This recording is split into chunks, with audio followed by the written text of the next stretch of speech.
question qui m'est souvent posée, c'est le marketing automation est-il plutôt fait pour le business to business, le commerce entre entreprises, ou business to consumer, B2C, disons le commerce de type retail ou magasin à des consommateurs finaux, vous, moi, quand on achète des paires de chaussettes ou des petites culottes.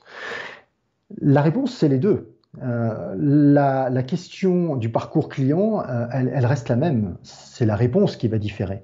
C'est-à-dire qu'on n'intervient pas de la même manière à quelqu'un qui achète une paire de chaussettes sur un site e-commerce qu'avec quelqu'un qui est un acheteur, qui est en train de réaliser une somme d'informations pour un dossier technique pour éventuellement acheter des avions ou des produits industriels ou des machines-outils.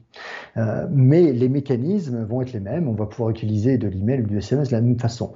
J'en veux pour preuve qu'on a de nombreux clients, je pense à SFR, je pense à des organismes de la Poste, par exemple, ou à des organismes bancaires qui utilisent nos solutions à la fois sur la partie consommateur et à la fois sur la partie vente aux entreprises, que ce soit sur des abonnements téléphoniques, que ce soit pour des produits bancaires comme de la facturage ou de l'assurance vie. Donc, ce qui va changer, évidemment, c'est le relationnel, à quel moment intervient l'humain. Évidemment, il y a une notion de coût derrière. Selon le volume d'achat qui est réalisé, on ne va pas mettre les mêmes moyens en œuvre.